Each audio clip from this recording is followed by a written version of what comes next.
Judulnya Sendirian. Terpaksa aku harus mohon maaf kepadamu karena sudah terlalu berat beban yang kupikul di atas pundakku.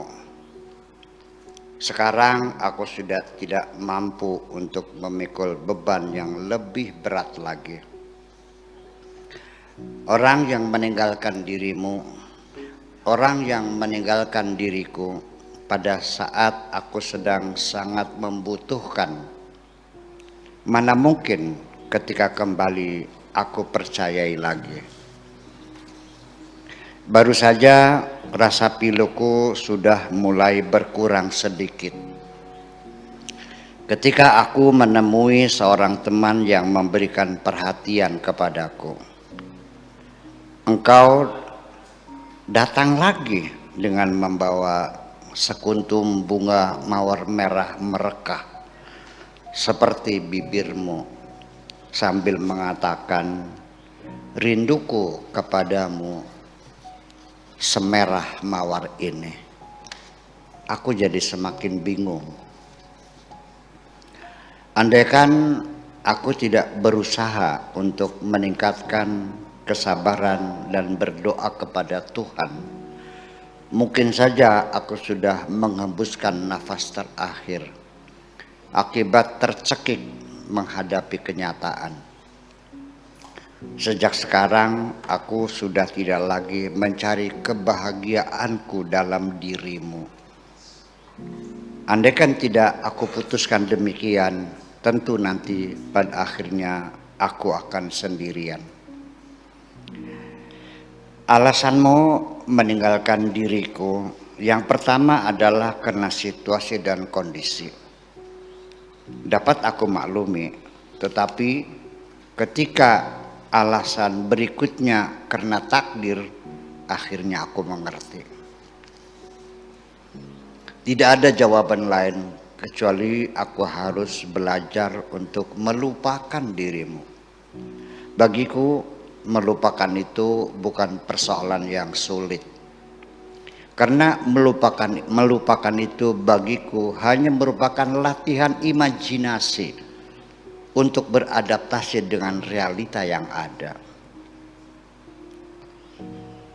Karena melupakan itu bagiku hanya merupakan latihan imajinasi untuk beradaptasi dengan realita yang ada.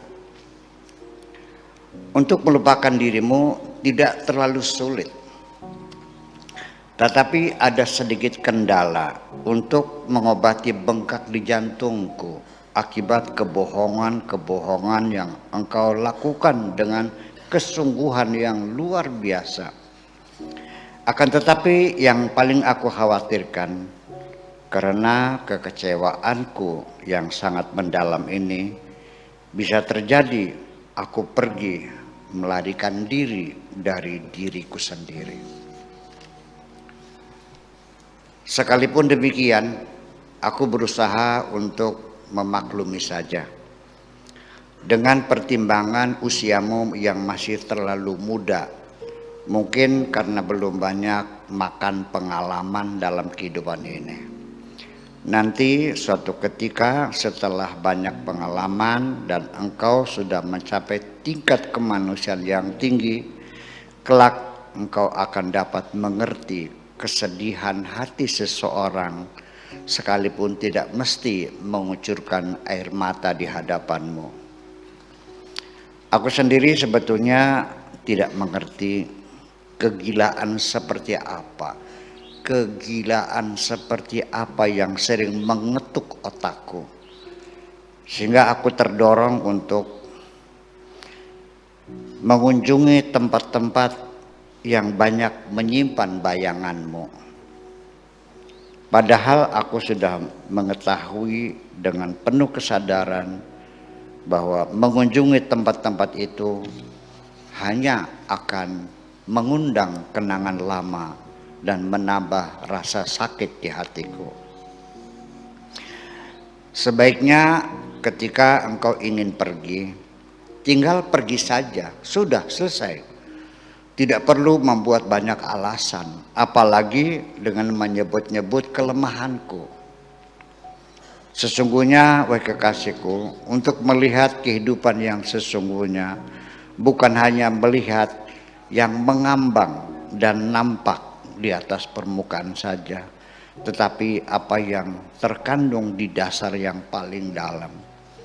Bukan hanya yang terlukis di permukaan wajah-wajah yang cantik, tetapi apa yang tersimpan di dalam hati. Andaikan engkau pergi meninggalkan diriku dengan cara baik-baik saja, tentu akan kuantar dan akan kubukakan pintu untukmu, lantas kulepas engkau dengan baik-baik sambil melambaikan tangan dengan ucapan selamat jalan, dan pasti aku akan tersenyum. Betapa perpisahan itu menjadi indah. Belum tentu, wahai kekasihku, sikap tenang itu menunjukkan ada kesedihan. Juga belum tentu senyuman itu menunjukkan kesenangan. Terkadang luarnya tenang, tetapi di dalamnya sedang menari gembira. Terkadang di luarnya terlukis senyuman manis, tetapi di dalamnya menelan pahitnya kehidupan. Sungguh jauh berbeda, wahai kekasihku, perempuan yang selalu menghitung kesalahan-kesalahanku dan perempuan yang menegurku untuk mengingatkan diriku, sehingga akhirnya aku berkesimpulan bukan perjalanan waktu yang telah merubah dirimu, melainkan hari demi hari engkau membuka sendiri kepribadianmu yang asli. Sudah kukatakan berulang kali sejak dahulu, tidak usah menjerit-jerit dengan suara keras. Selagi aku mencintaimu, aku dapat mendengarkan degup jantungmu. Apa sebenarnya yang engkau inginkan? Lalu setelah itu engkau tersenyum lagi dengan mengatakan, apakah aku tidak punya hak untuk mengganggu dirimu, sekedar hanya untuk menyampaikan betapa aku merindukan dirimu. Engkau katakan demikian sambil memeluk diriku. Dengan perilaku seperti itu membuat aku semakin gila. Bahkan aku melihat sepertinya kehidupan ini telah berhenti. Tetapi ketika aku raba jantungku, ternyata masih berdegup. Akhirnya aku tersadar kematian yang sesungguhnya adalah ketika jantung sudah tidak berdegup. Untuk mengobati luka di hatiku, wahai kekasihku, terpaksa aku harus mengundurkan diri, karena dengan keberadaanmu di sampingku hanya akan semakin menambah luka di hati. Keberadaanku sudah tidak ada harganya lagi. Iblis itu tidak terlalu jahat amat seperti diceritakan nenek moyang kita zaman dahulu. Seringkali kita manusia lebih canggih dari iblis. Di tengah aku sedang bertengkar dengan sengitnya, tiba-tiba istriku datang tanpa aku duga, sambil bertanya agak keras, "Sudah kau nikahi perempuan ini?" Ku jawab, "Belum," dengan suara berat. Tenggorokanku seperti terselak duri ikan. Tanganku dituntun istriku. Aku pun menyerah seperti keledai dicongok hidungnya. Istriku mengomel sepanjang jalan, tetapi telingaku tidak dapat mendengar apapun, kecuali mataku yang berkunang-kunang. Sampai di rumah, aku disuruh duduk di kursi, dan istriku berdiri tegak di depanku sambil bertolak pinggang, lalu menudingkan jari telunjuknya ke arah hidungku. "Wahai suamiku yang teramat setia, luar biasa, telah aku